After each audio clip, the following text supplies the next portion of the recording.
Muy bien. Buenos días a todos. Ahora sí vamos a comenzar con nuestra lista de asistencia. Les reitero que ya no les voy a tomar asistencia si no están conectados con la cuenta de correo institucional. Por hoy vamos a omitirlo porque ya perdimos demasiado tiempo. Me van diciendo presente. José Luis Gustavo.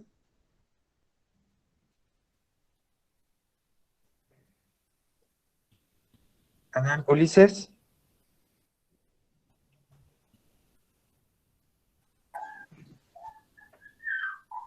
Dorian Olaf.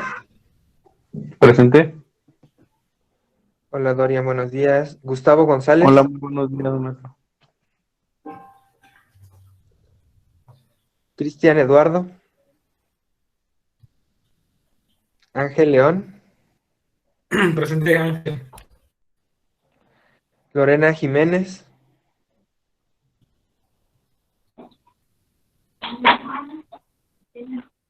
Ahí anda.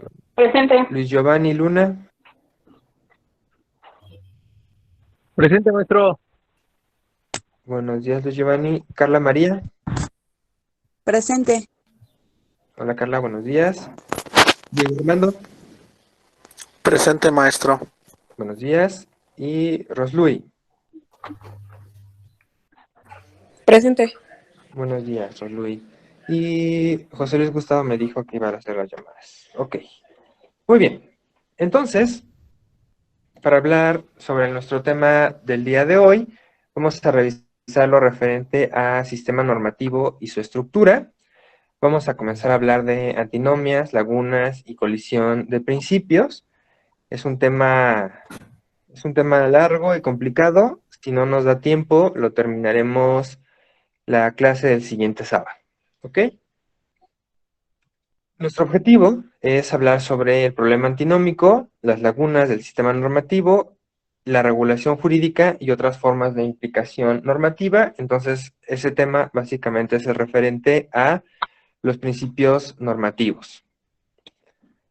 Nuestros objetivos son reconocer la cadena de validez normativa, que ya vimos con Hans Kelsen, para interpretar la existencia de lagunas y antinomias jurídicas y defender las formas de incorporación normativa al sistema vigente de derecho. El temario ya lo vimos. Entonces, vamos a comenzar. ¿Cómo clasificamos las normas de acuerdo al criterio formal? Nosotros ya vimos previamente una clasificación de las normas, donde nosotros las clasificábamos por sus tipos. Entonces, digamos que habíamos visto normas jurídicas, normas sociales, normas religiosas y normas morales. Sin embargo, nosotros podemos recurrir a otras formas de clasificar estas normas. En este caso, el día de hoy, nosotros vamos a ver un criterio de clasificación formal. Dentro del criterio de clasificación formal, nosotros vamos a clasificar a las normas bajo estos dos parámetros: el sujeto a quien va dirigida la norma y el objeto de la prescripción normativa. ¿Esto qué quiere decir? Que nosotros vamos a utilizar la lógica para hablar sobre dos tipos de proposiciones universales y proposiciones particulares. ¿Qué quiere decir todo este sistema tan complicado en español? Que nosotros vamos a utilizar 4 criterios para clasificar a las normas. En primer lugar, nosotros vamos a hablar de normas de tipo general. Y vamos a hablar también de normas de tipo particular. Esto va a estar referido a los sujetos. Es decir, de acuerdo a los sujetos a los cuales va dirigida una norma, puede ser de corte general o de corte particular. En contraposición, nosotros vamos a tener a las normas de carácter abstracto y a las normas de carácter concreto. Cuando nosotros hacemos referencia a estos dos criterios, estamos describiendo a las normas a través del tipo de acción que nosotros vamos a describir. Entonces las normas pueden ser generales o particulares de acuerdo al sujeto, o pueden ser abstractas o concretas de acuerdo a la acción. Estos pueden combinar, obviamente, y podemos tener normas generales de acuerdo al sujeto y abstractas de acuerdo a la acción, o normas particulares respecto del sujeto y concretas respecto de la acción. Asimismo, podemos tener normas concretas y generales, o normas abstractas y particulares. Pero ahorita vamos a hablar un poco más de eso. Esto tiene que ver, les decía, con la lógica, que en este caso lo vamos a relacionar con el cuadro de Apuleyo. El cuadro de Apuleyo es un cuadro que diseñó Apuleyo, que fue un filósofo griego que desarrolló la teoría de la lógica formal de Aristóteles para decirnos que básicamente había 4 tipos de proposiciones. ¿Les van a sonar? Tenemos proposiciones de corte universal, positivas, o proposiciones de corte universal, negativas, y proposiciones, asimismo, particulares, positivas, o particulares, negativas. Eso significan esas letras. Cuando nosotros tenemos A, decimos que es una proposición universal positiva. Cuando tenemos E, es una universal negativa. Y cuando tenemos I, es una particular positiva. Y cuando tenemos O, es una particular negativa. Todo este show, que es bastante complicado y abstracto, tiene que ver con dos elementos y dos conceptos muy particulares, que son la contrariedad y la contradicción. ¿Qué es la contrariedad? La contrariedad es cuando nosotros tenemos la confrontación de un enunciado que es universal positivo contra un enunciado que es universal negativo. Y tenemos contradicción cuando tenemos ya sea la contraposición entre una afirmación universal positiva y una particular negativa, o una universal negativa y una particular positiva. Se estarán preguntando, ¿y esto qué carajos tiene que ver con el español y sobre todo con el derecho? Y es, aunque no lo crean, muy importante. Cuando yo les dije que teníamos normas de corte general, estamos hablando en este nivel. Tenemos normas generales positivas y tenemos normas generales negativas. ¿Por qué? Porque tenemos normas generales que nos obligan a hacer, mientras que tenemos también normas generales que nos prohíben hacer. ¿Ah? Entonces, una norma, como por ejemplo el Código Civil, podría ser una norma general positiva. ¿Por qué? Porque nos obliga a hacer cosas. Mientras que el Código Penal es por excelencia una norma que prohíbe y que nos impide hacer determinadas actividades. Esto es importante porque nosotros vamos a hablar de antinomias. ¿Y qué es una antinomia? Una antinomia es un conflicto entre dos normas que nos dan la obligación de hacer algo o de no hacer algo de manera contraria o contradictoria. Es decir, por un lado hay una norma que nos obliga a hacer una acción y por otro lado hay otra norma que nos prohíbe hacer exactamente la misma acción. ¿Cómo nos vamos a dar cuenta? Porque tienen que estar en este nivel. Si nosotros tenemos una norma universal, general, que nos obliga a hacer algo, no puede haber otra al mismo nivel, exactamente igual, que nos prohíba hacer exactamente esa misma acción. Sin embargo, en el nivel de contrariedad, que es este nivel cruzado, sí podemos tener una norma que nos prohíba hacer algo y después otra norma que nos permita hacer exactamente esa acción bajo ciertas condiciones. En este sentido, en el nivel inferior, nosotros diríamos que estas normas que están aquí abajo tienen un carácter particular. Perdone, no puedo escribir aquí por este pequeño, aquí está particular. Ajá. Entonces, en este nivel, nosotros tenemos una norma, por ejemplo, el Código Penal, que nos prohíbe, al ser negativa, realizar una acción como puede ser el homicidio.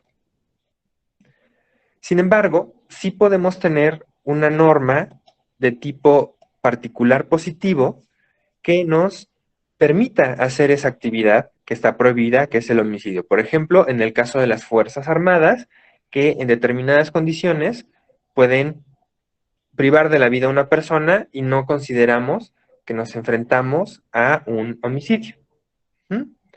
Esto es importante porque si nosotros no observamos que las dos normas nos prohíban y nos obliguen a hacer exactamente la misma acción, no nos vamos a enfrentar a una antinomia. Esto es una explicación muy general. Y ahora sí vamos a ver exactamente la definición de una antinomia. Una antinomia, por principio de cuentas, es el conflicto normativo que se presenta cuando dos o más normas son formal o materialmente incompatibles. Les decía, para que dos normas sean verdaderamente incompatibles, nosotros tenemos que observar que obliguen y prohíban la misma acción al mismo tiempo. Si no lo hacen de esta forma, obligar y prohibir, no estamos precisamente frente a una antinomia. Nos podemos encontrar, como aquí se los pongo, frente a una infracción. Nosotros nos enfrentamos a una infracción cuando esa incompatibilidad es formal, es decir, no es que una obligue y otra prohíba, sino que no fueron creadas de la manera adecuada o no se pusieron de acuerdo ambos contenidos de manera adecuada o claramente diseñada por el legislador. Este caso de la infracción lo pueden encontrar, por ejemplo, en la Ley Federal de Protección de Datos y después en la Ley General de Protección de Datos. Aparentemente, ambas leyes regulan exactamente lo mismo, que es la protección de datos personales. Sin embargo, una tiene un carácter general y otra tiene un carácter federal. Y ambas, aunque regulan temas similares, en realidad regulan a sujetos distintos. Entonces, no hay una antinomia. Lo que hay en realidad es una falta de claridad legislativa. Pero no son normas que prohíban y obliguen al mismo tiempo. Por lo tanto, no nos enfrentamos a una antinomia. Cuando nosotros podamos hablar de una verdadera incompatibilidad normativa, tenemos que poder encontrar una verdadera contradicción normativa, que es, les decía, una contradicción de carácter deóntico. ¿Qué es la deóntica? ¿Alguien de ustedes recuerda, sabe, lo han escuchado? Ahorita no tengo el dato, maestro. No se preocupen, para eso estoy. La deóntica es una rama de la lógica que está íntimamente relacionada con el derecho y que establece los parámetros de regulación de la conducta humana. La deóntica se dedica a analizar el lenguaje en la medida que establecemos tres elementos particulares. Prohibición. ¿Cómo dentro del lenguaje prohibimos determinadas acciones? Regularmente, nuestra idea de prohibición estaría, por ejemplo, relacionada con la palabra no. No realices esta actividad. No no robes, no violes, no mates, no omitas el pago de tus impuestos, no. Lo cierto es que dentro del derecho rara vez utilizamos la palabra no. Si ustedes revisan el Código Penal, van a ver que la forma en la cual están redactados los delitos no están redactados de forma negativa. Están redactados de forma positiva. Por ejemplo, el homicidio, ya revisamos, está redactado como aquel que prive de la vida a otro. Eso es una redacción de corte positivo. Sin embargo, desde una perspectiva deóntica, nosotros observamos que establece una prohibición. El otro nivel deóntico, ya lo hemos platicado, aunque no lo habíamos visto desde esta perspectiva, es la obligación. Y también van a encontrar que dentro del derecho utilizamos ciertas fórmulas para obligar a los sujetos a realizar ciertas actividades, ¿no? Si ustedes revisan en la Constitución la obligación de los varones al alcanzar los 18 años para cumplir con el servicio militar, no dice están obligados a, sino dice tienen el deber de cumplir con el servicio militar en estas características y en estas condiciones. Y finalmente, nosotros tendríamos otro elemento que es la permisión.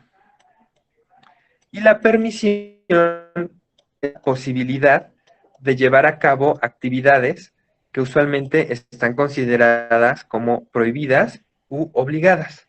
Bajo este esquema, nosotros tenemos permisiones de tipo positivo o prohibiciones de tipo negativo. ¿En qué consisten? Nosotros tenemos una permisión negativa cuando nosotros podemos omitir una obligación. Por ejemplo, todos estamos obligados a pagar impuestos, pero se puede otorgar una permisión, por ejemplo, cuando hay un desastre natural en una región del país y se les condona el pago de un impuesto. Eso es un permiso negativo, porque pueden omitir algo que tendrían que hacer.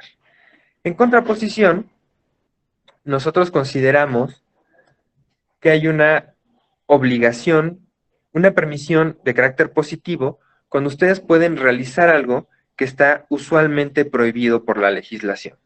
Por ejemplo, en el caso de las importaciones, hay una serie de productos que están prohibidos para su importación. No podemos importar, por ejemplo, carne de muchos países.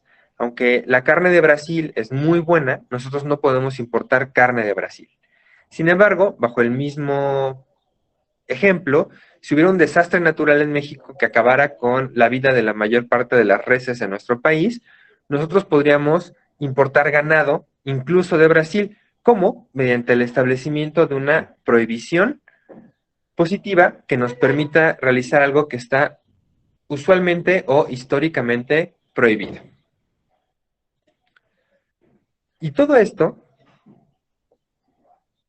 tiene que ver básicamente con la siguiente diapositiva, que esto se niega, aquí está, que es preguntarnos cuáles son las características que deben de tener para que puedan existir.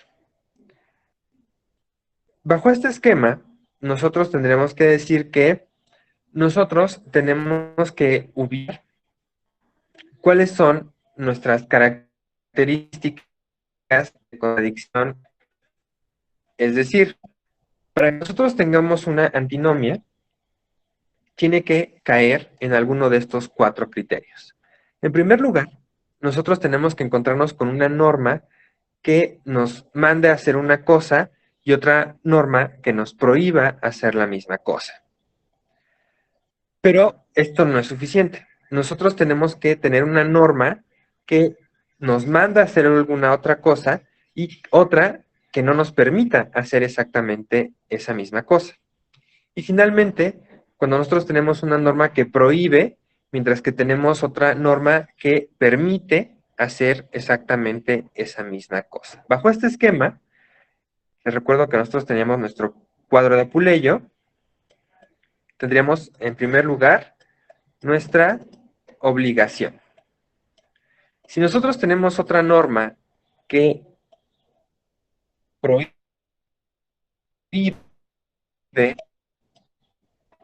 la misma acción, nosotros nos estamos enfrentando a una antinomia. Sin embargo, también nos podremos enfrentar a una antinomia si tenemos una norma que nos permite, en este caso, de forma negativa, no hacer algo a lo cual regularmente estaríamos obligados.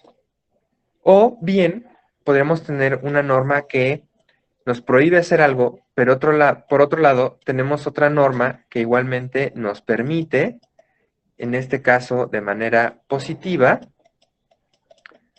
realizar algo que teníamos expresamente prohibido. Sin embargo, como en los casos que esto puede ocurrir en la realidad normativa sin que esté mal,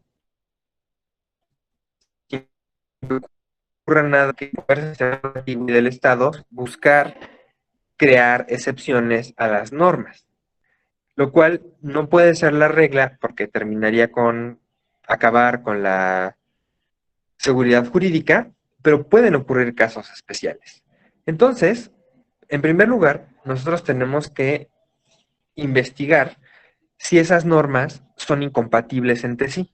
Es decir, si nos obligan o prohíben de manera incompatible, que haga inoperante la normatividad y la regulación de esa determinada conducta.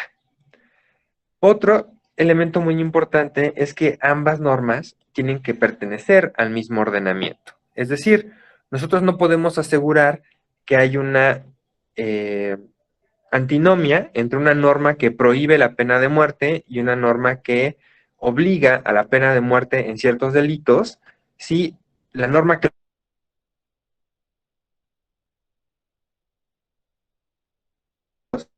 entonces no hay una antinomia, aunque nos estén obligando y prohibiendo exactamente la misma acción.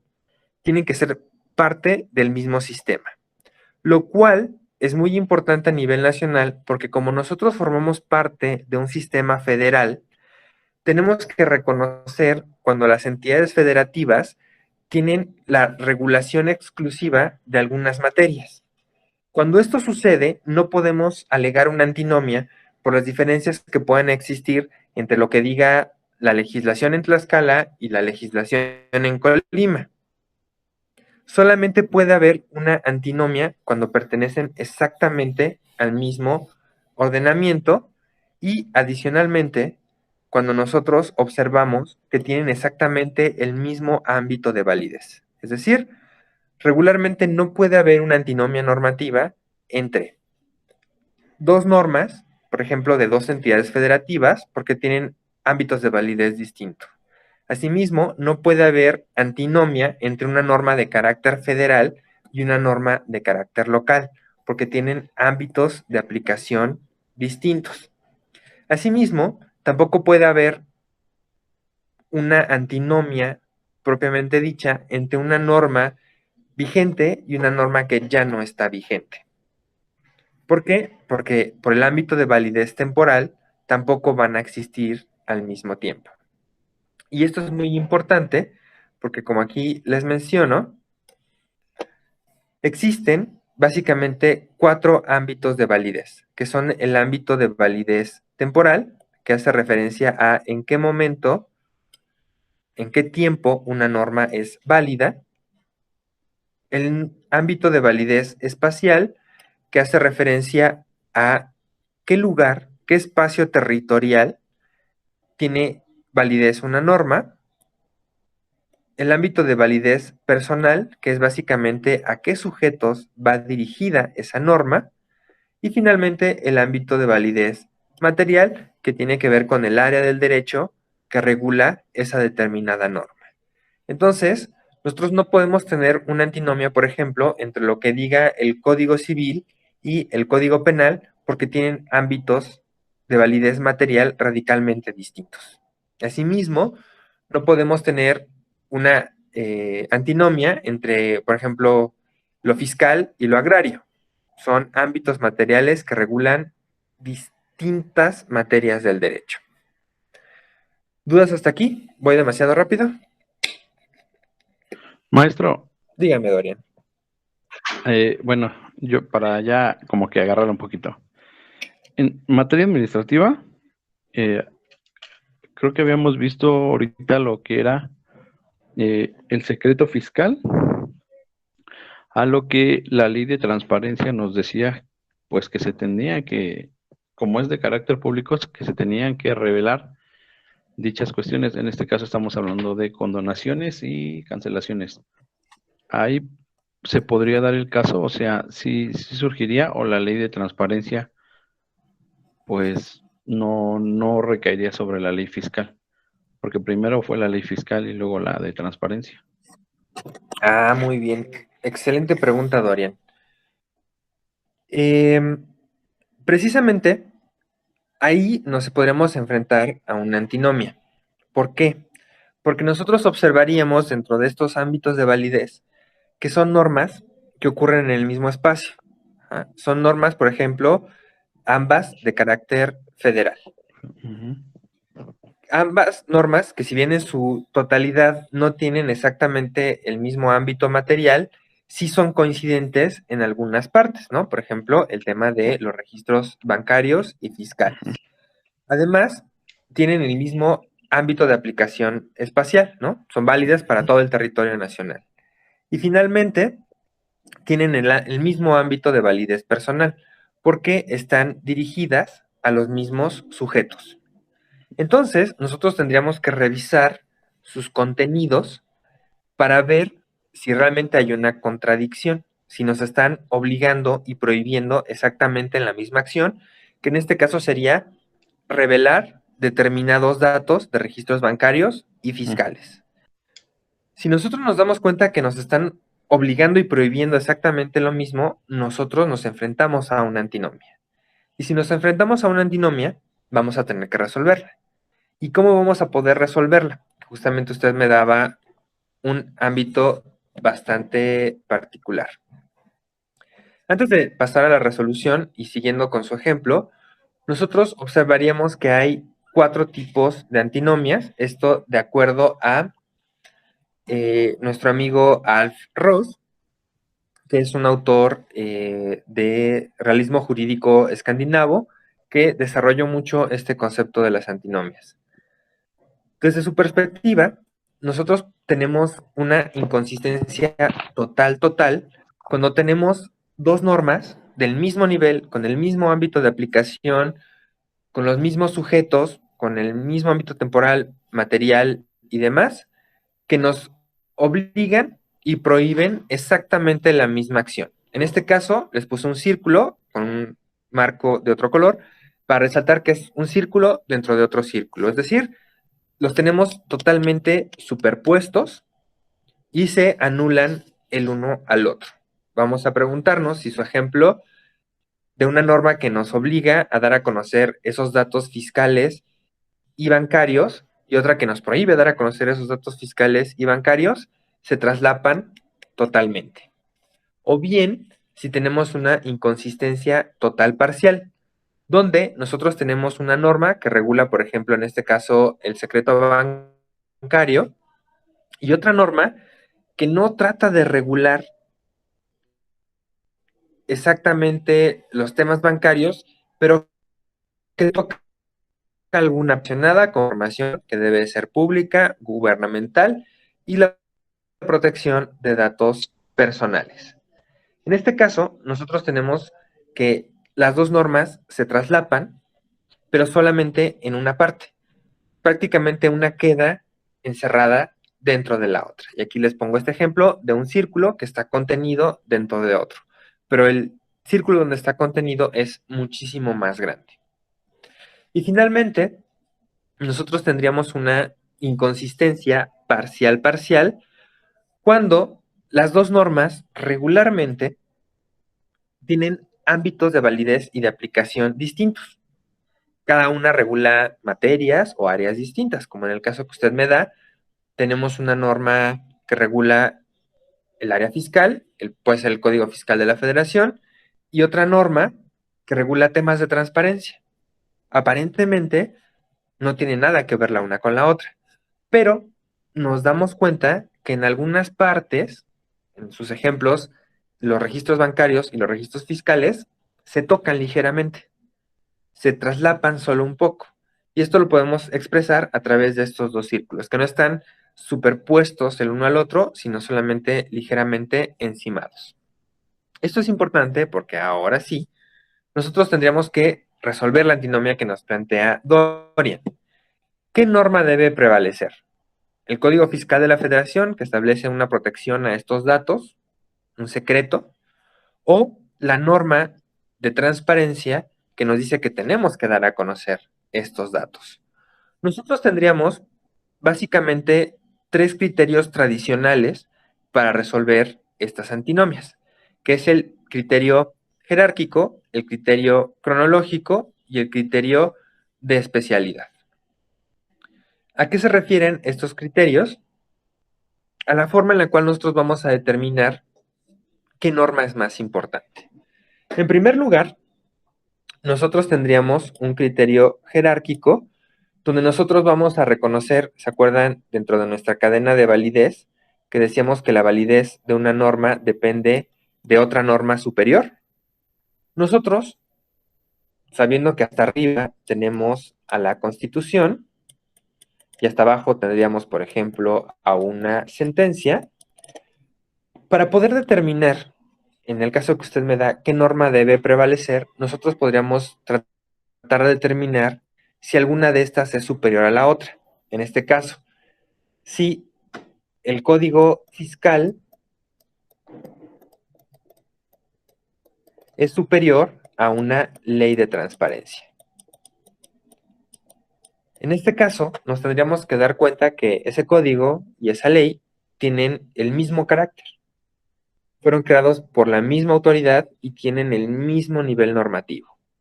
Entonces, nosotros no podemos utilizar el criterio jerárquico para resolver esta situación. Entonces, nosotros podremos recurrir al siguiente criterio, que es un criterio de carácter cronológico. ¿En qué consiste el criterio cronológico? Básicamente en una línea.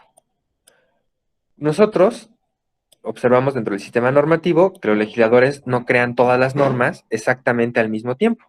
Las van creando poco a poco y van adaptando el sistema normativo, lo van reformando de acuerdo a las necesidades. Bajo este esquema, nosotros diríamos que tenemos que ubicar en el tiempo cuándo aparece y cuándo se reformó el Código Fiscal de la Federación, para posteriormente ubicar dónde está la Ley de Transparencia y sus respectivas reformas. Bajo este criterio, la norma más reciente, que en este caso podría ser la Ley de Transparencia, tiene preferencia, porque nosotros consideramos que es la última expresión de la voluntad del legislador. Y por este motivo, esta es la que tiene que prevalecer. Esto, en latín, lo decimos de esta manera. Lex posterior derogat priori. Es decir, ley posterior deroga a la anterior. Y en eso consiste el criterio cronológico. Nosotros nos vamos a guiar por la última norma que haya sido creada para otorgarle la validez. En caso de que esto no funcionara y digamos se hubiera reformado exactamente el mismo año, en 2019, tanto el Código Fiscal como la Ley de Transparencia, exactamente con el mismo contenido que nos está causando esta antinomia, no podríamos aplicar el criterio cronológico. Entonces nos tendríamos que guiar con el criterio de especialidad. Este criterio de especialidad nos diría que nosotros nos tenemos que guiar por la norma que sea menos general. Entonces aquí podríamos tener a las normas más generales, que son más amplias, y luego normas de carácter especializado. En el ejemplo que nos da Dorian, un código, por su propia naturaleza y por su propia construcción, es más general. Mientras que las normas de carácter particular, las normas especializadas, son las que van a tener preferencia. Esto lo diríamos en latín como lex specialis derogat generalis. Es decir, una norma especializada va a derogar una general. En este caso, con el ejemplo de Dorian, nosotros nos tendríamos que preguntar, ¿qué norma es más especializada? ¿El Código Fiscal o la Ley de Transparencia? Yo, en este momento, y a bote pronto, me iría con la idea de que la Ley de Transparencia es más especializada que el Código Fiscal. Pero tendríamos que analizar bien ambos casos. Donde sí lo podemos observar más claramente es con el Código Penal Federal. Ustedes sabrán que el Código Penal Federal antes contenía el delito de secuestro. Pero ahora ese delito, junto con otros delitos, se ha movido a una legislación especial, ¿no? Relativa a delincuencia organizada. Aunque no se hubieran quitado los artículos dentro del Código Penal Federal que contenían estos delitos, la norma especializada los derogó inmediatamente una vez que entró en vigencia. Sin embargo, deben de saber que esto a lo mejor no es suficiente, no es una herramienta suficiente para resolver el tema de las antinomias. Entonces, nosotros tendríamos otros 3 criterios de carácter especial que nos van a ayudar a resolver nuestras antinomias, que son el criterio de competencia, el criterio de prevalencia y algo que llamamos resolución interpretativa. Bajo este esquema, el criterio de competencia nos dice que nosotros podríamos resolver una antinomia ¿con base en qué? Con base en el origen de la legislación. Es decir, nosotros podemos analizar qué autoridad prevalece en el tema de la competencia respecto a un determinado caso. Por ejemplo, si nosotros tenemos una norma de carácter federal y una norma de carácter local, nosotros podemos analizar qué norma debe prevalecer, que es el criterio de competencia. ¿A través de qué? A través de determinar si es algo que se le atribuye a la federación o se le atribuye al gobierno local o es una competencia concurrente y entonces nosotros vamos a determinar que la federación tiene prioridad. Es decir, solamente lo resolvemos de acuerdo a la autoridad de la cual viene la información. El criterio de prevalencia básicamente hace referencia a la determinación de qué norma debe prevalecer bajo una serie de criterios que son criterios de corte interpretativo.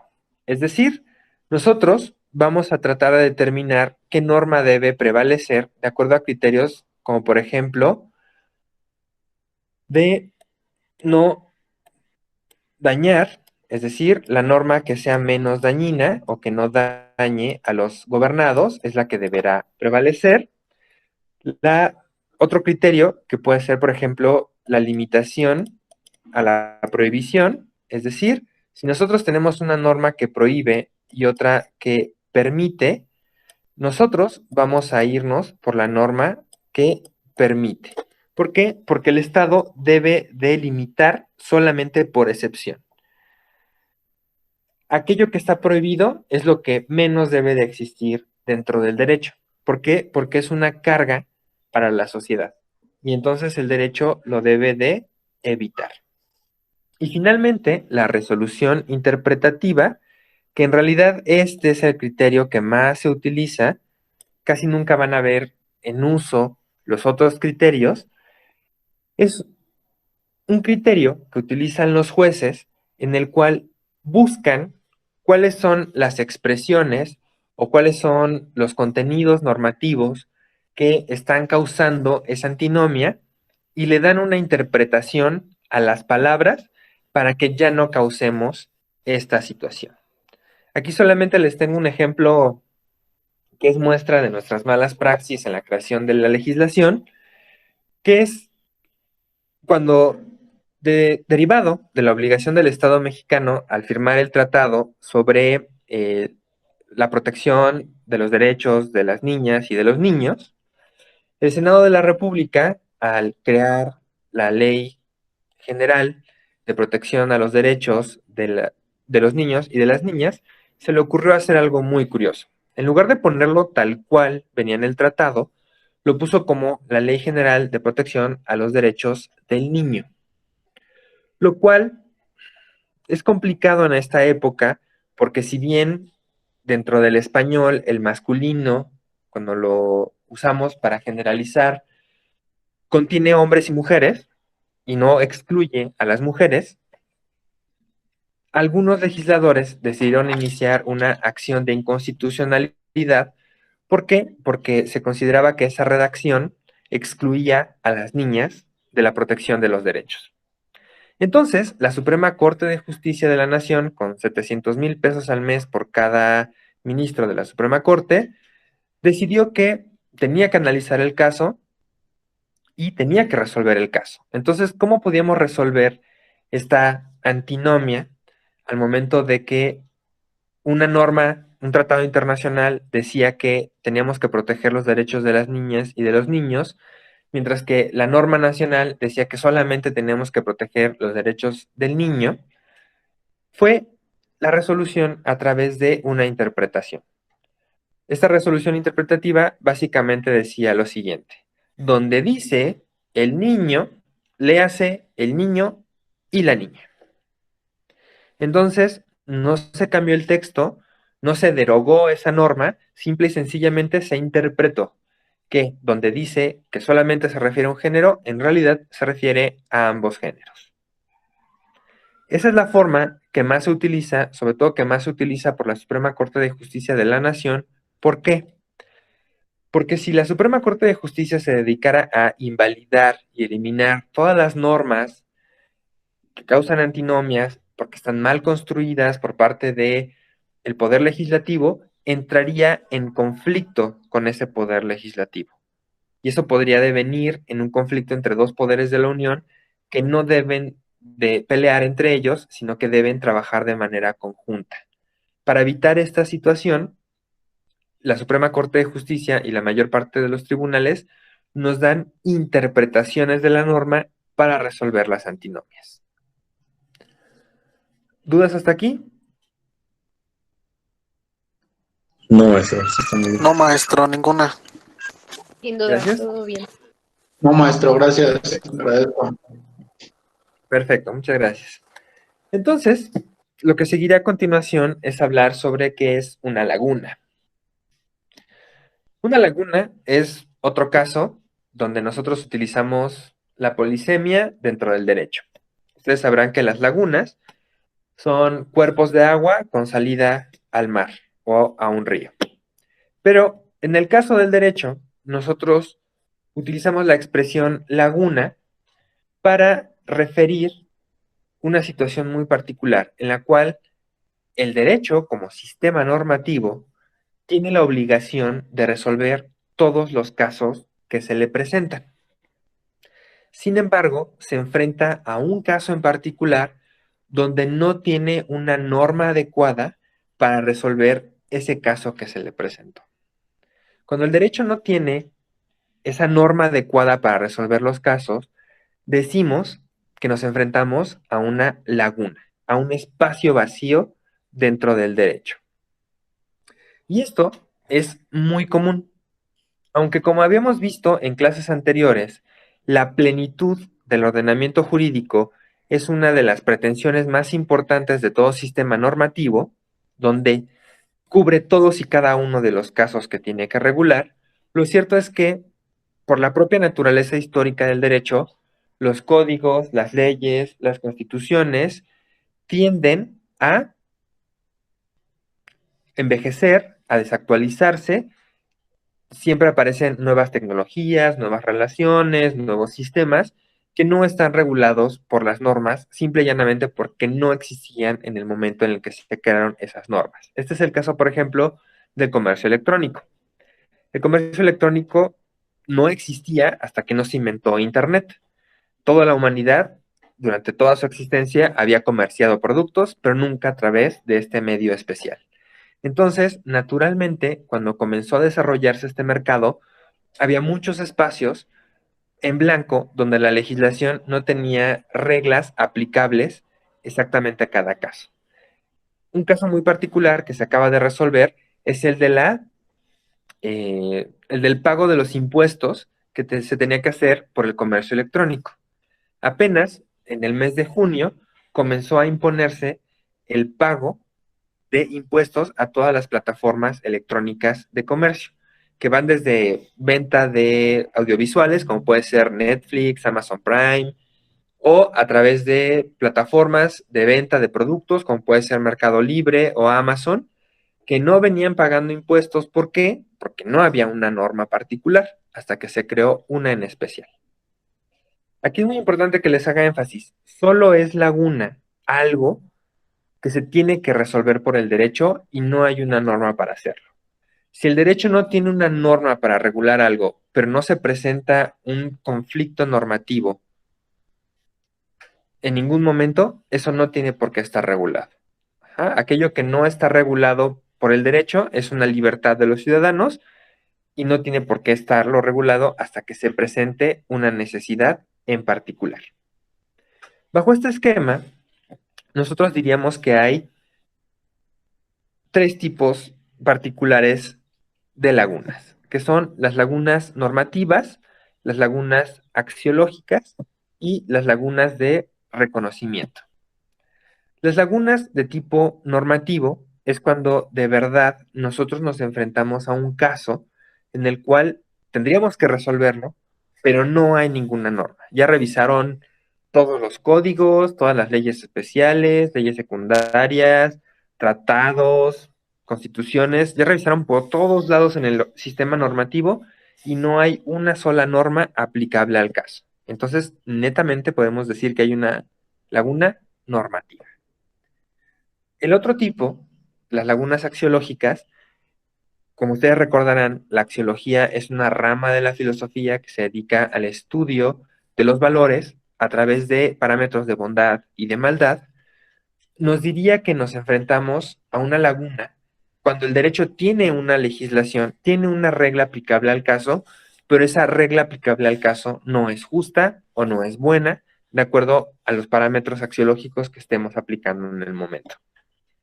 Y finalmente, nosotros tendríamos una laguna de reconocimiento, también un poco de carácter ideológica, cuando consideramos que, si bien el derecho tiene una regla especial para resolver determinado caso, consideramos que esa regla es inadecuada, inapropiada o injusta. Pero esto es única y exclusivamente desde una perspectiva ideológica. Es decir, nosotros no reconocemos esa norma como válida, aunque a todas luces, normativa y jurídicamente, es válida. ¿Dudas sobre lagunas hasta aquí?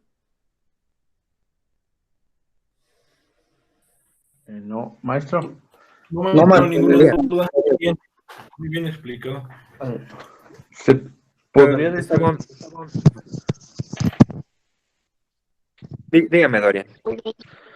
a ver, ¿se podría decir entonces que la laguna normativa cabría en lo que se dice que lo que no está prohibido está permitido? O sea, existe un lineamiento normativo, pero en un pequeño hueco ahí está como que el permiso.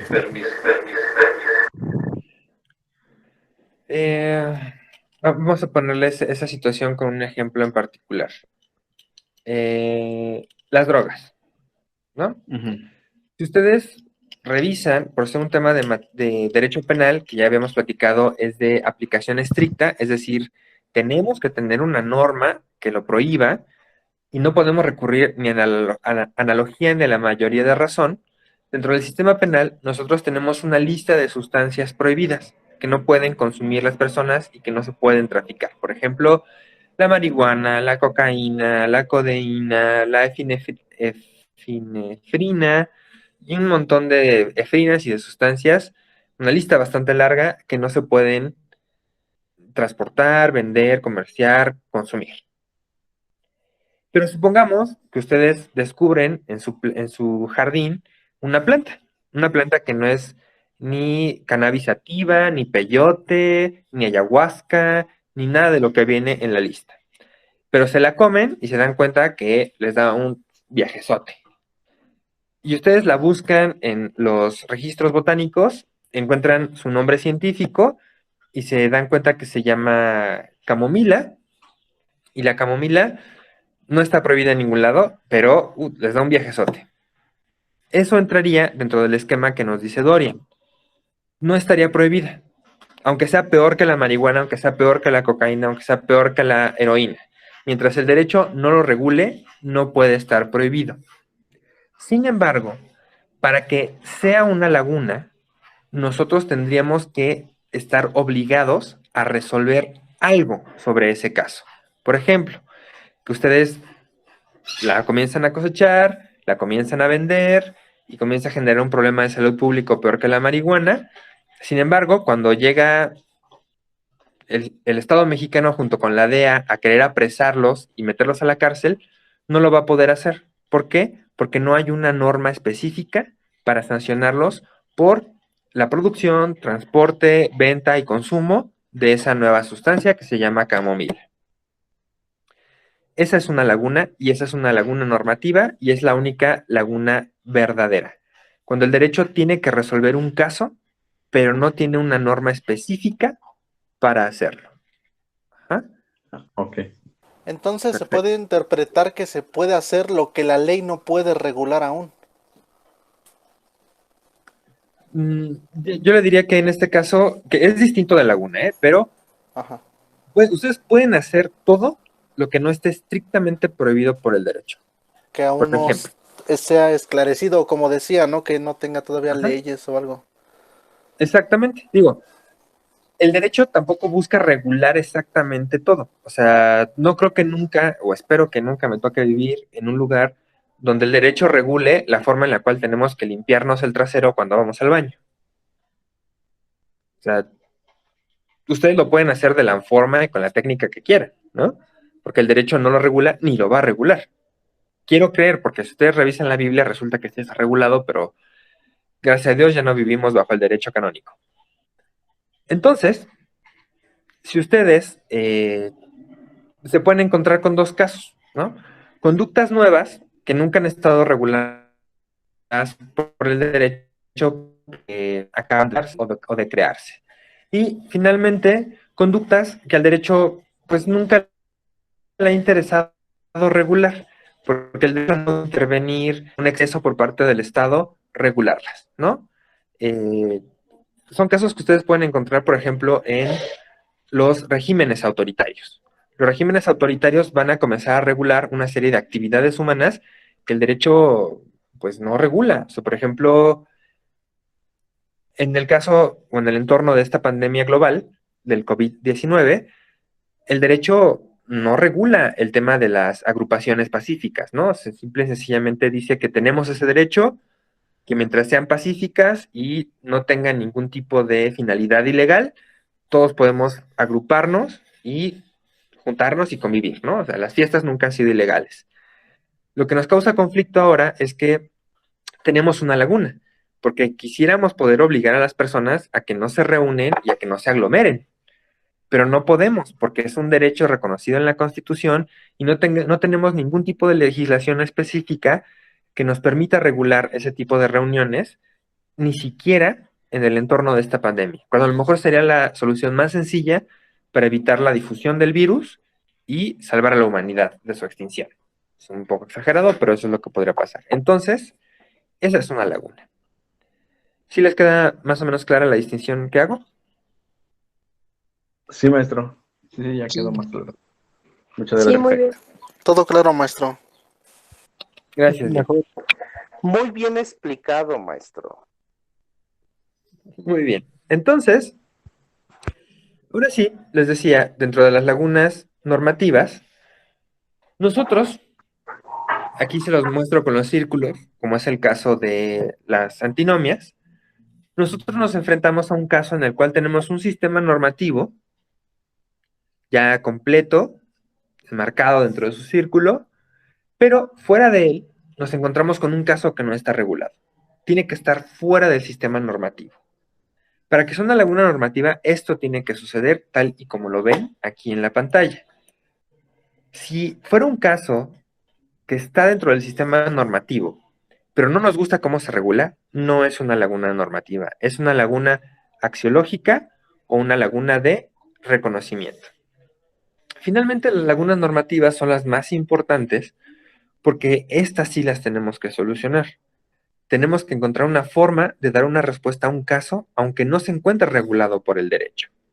Bajo este esquema, nosotros tendríamos básicamente dos elementos o dos formas básicas de resolver estas lagunas normativas, que son la analogía y el uso de los precedentes. Aquí les pongo la analogía descrita tal cual como viene en los libros de doctrina jurídica, que es una forma muy compleja de decir algo muy sencillo. Cuando nosotros tenemos un caso que no está regulado, vamos a buscar el caso que más se le parezca. Y cuando lo encontremos, vamos a utilizar la regulación para ese caso, para el caso que era desconocido para el derecho. En castellano, ¿qué hacíamos con el comercio electrónico cuando no había una ley sobre comercio electrónico en nuestro país? Pues muy sencillo, recurríamos al Código Mercantil o al Código Civil, de acuerdo al caso, para regular el comercio electrónico. ¿Por qué? Porque la humanidad ya había venido realizando actividades de comercio durante toda su historia. Entonces, simple y sencillamente buscábamos los casos que más se le parecían. Y ya, en eso consiste la analogía. Y les recuerdo, la analogía es inaplicable en materia de derecho penal. Otro sistema es el uso de los precedentes, que es buscar si en el pasado, aunque sea en derecho que ya ha sido derogado, alguna vez se resolvió un caso similar. Y utilizamos la misma forma de resolución para satisfacer esa laguna normativa.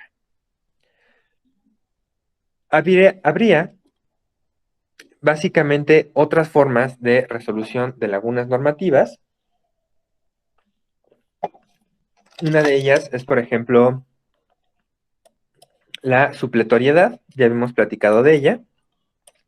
La mayor parte de los códigos y leyes tienen designada como norma supletoria al Código Civil Federal y el Código de Procedimientos Civiles de la Federación.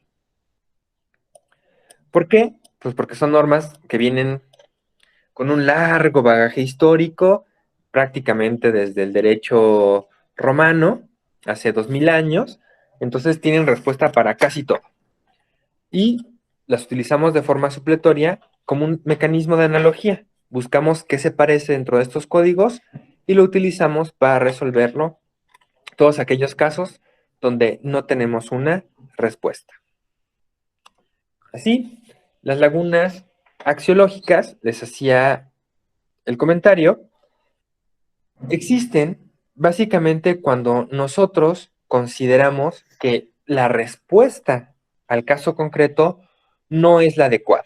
No es que no exista una respuesta dentro de las normas, sino que consideramos que esa respuesta normativa no es la adecuada. Vamos a pensar que tenemos un código penal que dice que aquel que prive de la vida a otro por cualquier medio es o comete el delito de homicidio y es acreedor a una pena de prisión.